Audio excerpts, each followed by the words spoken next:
Click করুন অ্যাপের bell আইকনে আর সাবস্ক্রাইব করুন এবিপি আনন্দ। সব সময় থাকুন খবরে। ফিরলাম খবরে। বিশ্বে করোনায় কমলো দৈনিক মৃত আক্রান্তের সংখ্যা, একই সঙ্গে দৈনিক সুস্থতার সংখ্যা কমলো। যদিও বিশ্বে দৈনিক মৃত্যু কমলো 26%, আক্রান্ত কমলো প্রায় 24%। করোনা এখনো পর্যন্ত বিশ্বে মৃত্যু হয়েছে 12,48,680 জনের।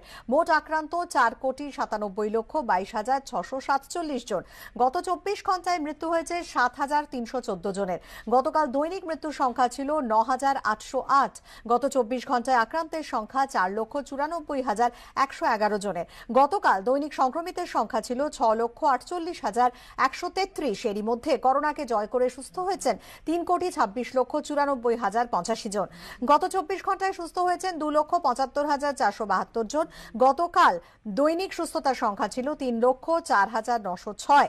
আমেরিকা ও ব্রাজিলে করোনার প্রকোপ সব থেকে বেশি। আমেরিকায় ফের দৈনিক আক্রান্তের সংখ্যা 1 লক্ষ পার। গত 24 ঘন্টায় সেদেশে আক্রান্ত 1,22,075 জন। সেদেশে মোট সংক্রমিত 98,49,420। তবে আমেরিকায় কমেছে দৈনিক মৃত্যুর সংখ্যা। মোট মৃত্যু 2,37,016। গত 24 ঘন্টায় মৃত্যু হয়েছে 991 জনের।